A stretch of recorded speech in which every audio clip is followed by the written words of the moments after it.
Hi, welcome to Transitions.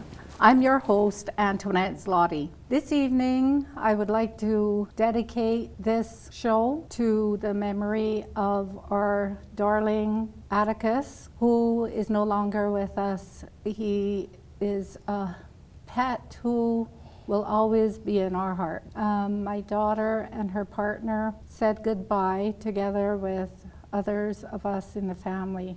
And in dedicating this show today, I am so thankful that just by coincidence, I happen to be here with Bonnie, the housekeeper, and Courtney Champagne, and also Jackie Matheson. And you're all tied to a very special not-for-profit organization, and that is Jack's Animal Rescue. I really welcome you today, and I'm very interested in hearing how you got involved in the rescue, how it got started, and some of the things that you enjoy about it, and some challenges that you've encountered along the way, and some hopes for the future. So what I'm going to do is start with you. How about you, Bonnie? Tell me a little bit about how Jack's Animal Rescue got started. First of all, I have always saved animals since I was little. In 2006, I got remarried to Jack, and the rescue is named after my husband. So by 2008, he was coming home from work and would see 8 dogs running around the property, and he'd go, "Where did that one come from?" And I'd go, "I don't know. Just showed up." And by 2014, I lost my heart dog when Skunk was on palliative care, and I was selfish. I wanted to keep him around forever, so I did 7 weeks of palliative care, had a little hospital room set up, and when I knew it was time, that there was nothing more I could do, I felt he spoke to me and said, "Mom, please don't ever let another dog suffer like I have." So in 2015, I joined a rescue to be a volunteer to foster. By 2018, my husband was frustrated, so he was tired of coming home seeing me cry over these dogs that were not getting quality vet care. So he said, either you stop or you start your own. So I started Jack's Animal Rescue, and that started in September of 2018. But I didn't get Jack's Animal Rescue registered with the province as a not-for-profit till December of 2019. It's been an amazing journey, knowing I'm helping someone else. I'm a person who needs to be needed. And when my children grew up and left the nest, I was feeling lost and hopeless. And the animals that have now come through my door have given me a purpose to continue living, to continue fighting for them. So when I started Jack's, I had decided that I wanted to give them quality over quantity. That's my motto. It's all about, you can't save them all. So when they come in, they get assigned a kennel. I actually have a nickname that I'm called Auntie Bonnie's Boot Camp. So I tell them, "Welcome to Auntie Bonnie's Boot Camp. Here's your kennel. And this is your new journey. This is your journey. This is your journey that you're going to teach me who you are and what I need to do to help you have success in this world." So when they do come to you and they need vet care, do you have some veterinarians? I do. I partnered with Beausejour Animal Hospital, and my veterinarian, Dr. Brittany, she comes to the rescue every 4 weeks at clockwork. So any animal that comes in through that month. So she has taught me how to do basic vet care, and I triage them. And if I decide that they need emergency care or need to go to her, I send her a text. I take them in, we drop them off, she vets them, they come home. But any other normal stuff, then the vet comes to the rescue every 4 weeks, clockwork. And she usually arrives around 3:30, and she won't leave until all the dogs have been seen. And she will also vet the previous dogs of Jack's Animal Rescue. So if a dog is adopted locally and the adopter calls me and says, hey, Bonnie, there's an issue with so-and-so, I'll say, hey, yeah, Dr. Britton's going to be here on such and such a date. Do you want to come and bring the dog by?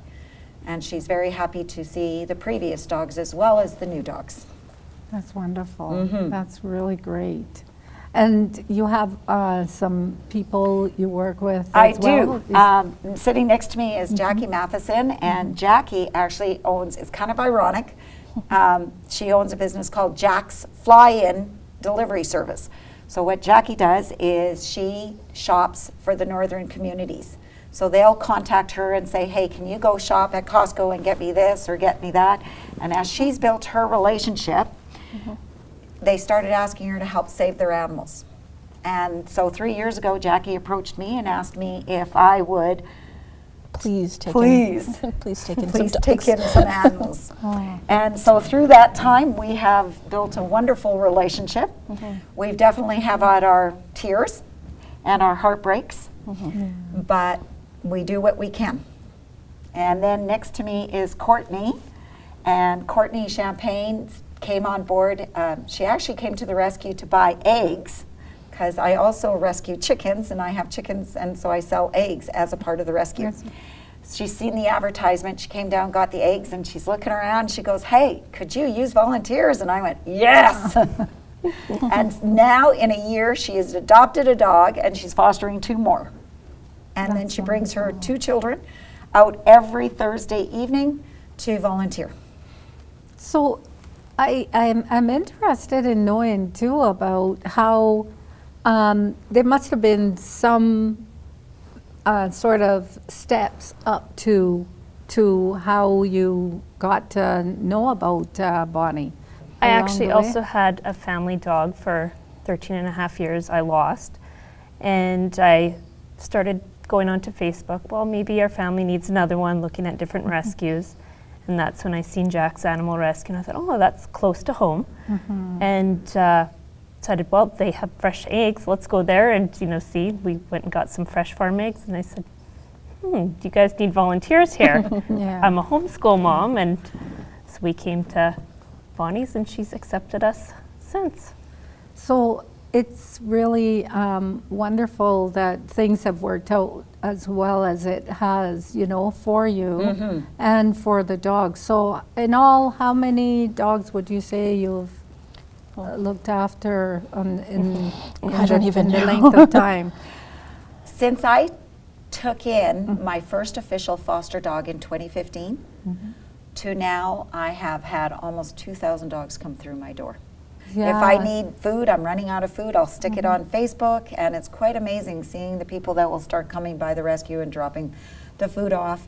My local high school, Ecole Edward Schreier School in Beausejour, just finished a 2-week fundraiser draw for me, and so they managed to raise $125 and dropped off a whole bunch of snuffle mats, blankets, toys, some bags of dog food. So it's very, very touch-warming for me to see the community come together. And because the RM at Broken Head is huge, plus everybody goes through Beausejour when they go to the White Shell, because the White Shell is the camping season. And so it seems to me that in order to really have it be sustainable over time, then you have to have maybe other sources of income. Like, does the municipality provide any No one support supports at all? anything. My husband supports. My husband's turning 74 this summer, and he is still working to help offset some of the costs. Because running a rescue out of your home costs hydro. I use laundry detergent constantly because I'm thrifty and I believe in recycling, reuse. So I've got a lot of people dropping towels and everything else. They all need to be washed. And then when you reuse them, I don't want to put more stuff into the landfill. No, well, that's good. You're and very then responsible. good items that Yeah. I get a lot of good items. So what I'll do is Jackie's giving me big boxes and I'll fill them up and then I give them to Jackie and then she sends them up north The other thing that Jackie does is she's helped get the word out. So we're starting to, we still intake animals, but our new avenue is health and wellness for the animals. So through Jackie's connections, they now will call and say, Bonnie, I've got a sick dog. And I go, yep, send it down, contact Jackie, she'll make arrangements. The dog flies in. No matter how sick it is, we do our best to get it healthy, get it vaccinated, get it fixed, and then we send it back up. Are you getting positive feedback then from the community that the dogs are maybe not becoming stray dogs that people Yeah. can't manage, and so, you know, they're then able to keep that dog in the family? Because Yeah. I wonder about people actually just letting the dogs go. I mean, we have a pretty harsh climate in the winter, so it's not very humane to do that. So do a lot of these dogs, are they being mistreated, or or some of them, it sounds like the families are struggling to care for their dogs? So They do. We through my connections and through Bonnie's, we've met a lot of wonderful people that just unfortunately there is no veterinarian care up there, and I feel like we're giving them that opportunity to keep their family pet, get them healthy, not have to just surrender them and or choose between their family or their pet. Their pet is their family. So yeah, we've developed a great relationship with these communities and these families where we bring their animal in, we get them, you know, treated, we get them spayed, we get them neutered. We will take in their puppies or their kittens and rehome them, or, you know, give them that opportunity to then fix the problem, spay, neuter, treat, return. return, Yeah. yeah. Mhm. Oh, And that's then very good. with the harsher communities, we do, you know, when people reach out to us, we will provide them with kennels, we'll provide them with blankets, food. So we get a lot of donated food. You know, a lot of the other rescues will drop off food for us that we send up north. So if people can't afford food or good quality food for up north, because it is very expensive, then we do donate that so that they can have nutritious food and their dogs aren't just feeding off of garbage or leftovers. Yeah, you guys are doing a lot of really great work, a really wonderful work. And I was listening to a program on the radio, and this one author, he's written a book about his work in one of the other countries other than Canada, and the fact that he's trying as much as possible to prevent also the puppies that come about as a result of not receiving proper medical care in time. And so that is probably helping too, to keep the population down, so that some of the ones that are there are going to be able to get more care, Yeah. because the community can manage them. Yes. So I was going to say, yeah, yeah. a veterinarian in Winnipeg heard about me and approached me and asked if I would be interested in partnering with him to do spay and neuter clinics. So I have now, through the rescue, has housed his mobile vet clinic, and he has now come in and we are doing spays and neuters to help eliminate the overpopulation of animals. So this spay and neuter clinic is available to other rescues and to any of our northern communities that want to send their animals down to get their animals done at a much more reasonable price. Well, that sounds like a big plus, because it not only stops the increase in the numbers, where especially when there's a need for Yes. help for the existing, Yes. and you don't want to increase it to the point where the existing are suffering, and then there's more puppies coming on. And there's no on homes. board. It's so hard to Oh, find yeah. fosters and so hard to find adopters. And in the last 4 years, a lot of our Manitoba dogs had been being sent to to other provinces. And I also did that. I did a trip in February and traveled to almost to Toronto. I met a rescue halfway in Ontario, and they took 40 animals from me in February. Wow. I was just talking to them the other day, and they're having a harder and harder time adopting the dogs that they have, and they want to help Manitoba with our overpopulation, but if they can't find fosters there or adopters, then where do our Manitoba dogs go? So spay and neuter programs have to step it up. Now, do you think also a little bit of change in attitude towards having pets? Because some people do feel that they don't want to have their kids to have pets because then they might have to be off the couch and going to walk the pet while the kids are at soccer or so on. This is a good question for Courtney. Personally, I think it's a great learning experience for children. It gives them that responsibility. I truly believe. Tell them about what you're doing for the rescue right now, please, and how many dogs you're doing, and how busy you are with your two I have kids. 4 dogs at home right now. so 2 you're- of them fosters, one adopted from Jack's Animal Rescue. And I don't know, it's a home full of love with lots of animals. My children love them. It's And they're- their and it's- responsibility to walk they're them not home daily, much. feed them. Yeah, we're on the go. Like, we're a very busy family with sports, Yeah. but we make time for the animals, and they're happy. They're comfortable. So these animals would have been screened by you in terms of safety Yep. and Absolutely. also a size of animal compared to the age of the kids. No, Two are stuff like Chihuahuas. that. One's a small, medium breed, and one's a large breed. And one's large. They all get along. There's a commercial on now about this dog that thinks it's small. I don't know if He you has saw a big that dog. one. It kind of has Big that dogs small are like that. mentality, tries to play with the little ones, but it works out. Yeah, it does, yeah. So it's the responsibility that maybe people need to start thinking a little bit more about, that, it is possible to have the love of a pet and It to love teaches the pet. children to care To and care. the compassion as well, right? Yeah. And It's- responsibility. Yeah. And yeah. responsibility. Yep. Some of the marketing around pet ownership is very expensive.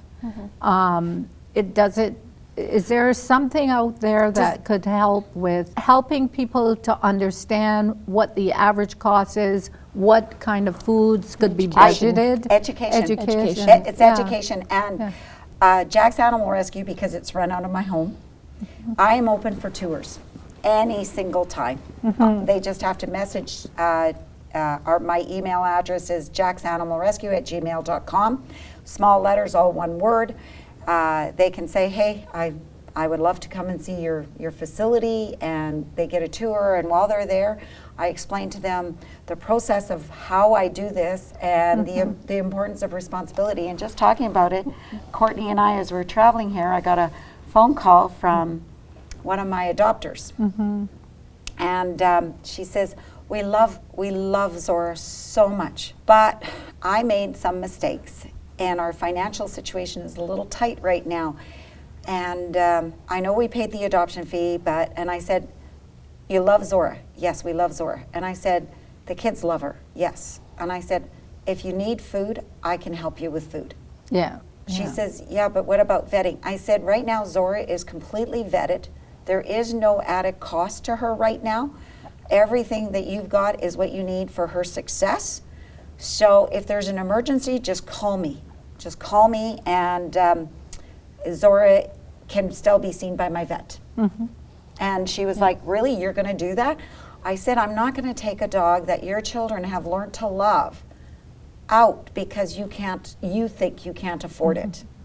I will be That's, here to support you.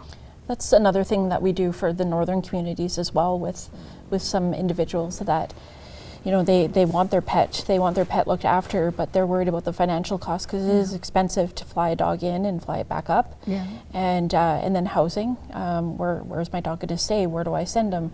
And how is it going to get there? And how am I going to afford this vet bill? Because you don't know what it is. Usually it's very expensive. You walk through the door and then it's like, well, it's a number of tests, so you don't know. That's a great thing with partnering with Jack's Animal Rescue, is that we've worked with anybody with any financial situation that, you know, if they need to take their time and Do a time payment? then do a time payment, then we will work with you on that. We will cover the costs so that they can get their pet looked after and get it back. I mean, it's been an honor really system. rewarding. It's an honor system. It's- We're it- trusting people. They're trusting us though in the same way. So they're sending their family pet out to us. They don't know us, other than, you know, communicating on the phone or through Messenger. I do a lot of video chats. I actually have a little Chihuahua that came in Yeah. March 31st, and he was very, very sick, and he only weighed 4 pounds. I honestly did not think he was going to make it, but I was honest with the owners. I talked to Lynn constantly. She still calls me every day. Little Cookie is his name. Yeah. I call her and I say, "Tough little Cookie is still tough." And she says, "He's coming home." And I said, "Yes, he's coming home." And the excitement. Yep. And she's sent a deposit down, and as soon as I get the final vet bill, I know because she sent the deposit. And she's cried with me. I've cried with her when I didn't think Cookie was going to make it. We've even had a family last year that their dog, they contacted me and they said their dog was very sick. We thought it was going to be a fairly fixed, like a fairly Baby. baby, you know, like antibiotics or that sort of thing. We really didn't know until we got him here, and the family was very excited about getting him home. But we got some very bad news that the dog was full Had of cancer, Yeah. and Bonnie was gracious enough. We flew the family out, or we flew the son out. Son out. And He stayed with me. Yeah. Stayed with him and was there so that the dog could be euthanized with a his family member. family member. Yeah, no, Yeah. that's very important. Yeah, very yeah. important. So, I mean, there's all kinds of circumstances, and everybody's going through something. Yeah. So, if we can make it a little bit better, then And we do. I'd like Courtney to mention a little bit about her adoption experience when she adopted. She was originally called Dopey, And then and she Then renamed it renamed her Daisy. She was a parvo rescue pup that they worked very hard on, her and her litter, to bring back to life. And once she was nurtured enough, my husband, I brought him to the rescue with us, and he fell in love with her instantly and brought her home. So she was a lot to work with. She had weak gastro system still, so her stools were very loose, and she didn't have a lot of control with that. So it took a couple months for her to start using the bathroom outside and not making messes in her kennel. But after lots of love and patience and Bonnie's boot camp, she came around, and she's our family pet now. She's part of our family. That's just great. That's wonderful. And before we actually finish this episode, I want to find out a little bit about these very pretty keychains you have here. Tell us about it. Actually, these keychains are made by two of my supporters that love working with resin and acrylic work. And Yeah. and so I run craft sales to raise money for the rescue. So wonderful. around the local area of Beausejour, I will get invited to get a table set up, and these are some of the items that we will sell. I don't have a set price for the keychains. My 9-year-old granddaughter will run my craft tables a lot, and she is a force to be reckoned with. And she has no problem talking about the rescue, about the dogs, she knows how to walk dogs too. And she will say, you know, everybody donated this. This is, you know, a gift to the rescue. So whatever you feel that it's valued, that's what you would donate. And then she'll go into her whole spiel, and Wonderful. it's just amazing watching this That's great. 9-year-old granddaughter supporting the rescue. So the last craft sale that we were at the end of March, she managed to pull out $200 out of supporters. Oh, that's really nice. She's very outgoing. So That's wonderful. So these ones actually, my supporter ended up figuring out how to put Jack's Animal Rescue inside Good. the keychain. So there's a couple of different styles here. Yeah, so no, I that's- thought it would be neat. And just before we finish, I just want to ask each of you, what do you think was something else that could have maybe transitioned you away from your dedication to animals the way that you are? There has been a few times in the last, 2 years that I would call Jackie and I'd be crying and saying, I can't do this anymore. I don't know how I can keep on doing this. Some of the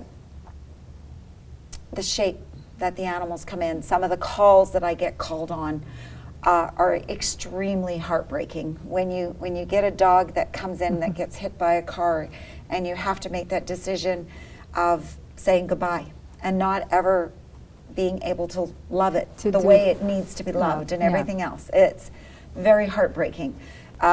Making decisions on dogs where if they come in and they've got a disease, do I spend $4,000 on one dog to save that one dog, even though its quality of life is not going to be very good, but it will live? Is that worth it? Or is it more humane to say goodbye and take that $4,000 and put it into 10 puppies that can come in that are healthy? So And definitely animal welfare is your area, and that is definitely not another area that you could have seen yourself in, right, No, Bonnie? no. And how about you, Jackie? Oh, I don't know. I'd have to. Anything else that tugged at you that might have taken you down a different route? Because I've done the same thing where, and same with my family. My kids are heavily involved in it as well with helping, and they've come to me crying and saying, we can't do this anymore. It's heartbreaking. And every time I say I'm going to take a break, I get another call, and I have other dogs that need to come in, I got a call today for 10 puppies to come in that I'm trying to find a home for. So, yeah, I don't know. so there hasn't been anything else. fosters for those 10 puppies, then I would say, yes, I have room. And Courtney, was there anything else other than Daisy. the Daisy care tested of- you. the care? Daisy tested me in the beginning for sure because it was Yeah. countless hours of the same repetitive. I'm cleaning not up the even mess, sure if- but I'm surprised her marriage is still strong. So, okay, so I really would love to have you guys back again to talk about, how things have progressed, and hopefully you're going to get more help from the municipalities as well, because keeping dogs healthy also keep people healthy. Absolutely. And so with that, thank you for Thank you. coming to Transitions to talk about your journey and about the great work that you're doing. And by all means, please keep it up. Keep it up. And our viewers at home, we would like to invite you to please visit us at our channel on YouTube as well. We're really looking forward to making some more episodes this year, and we really appreciate you joining us. Thank you, and we'll see you again soon.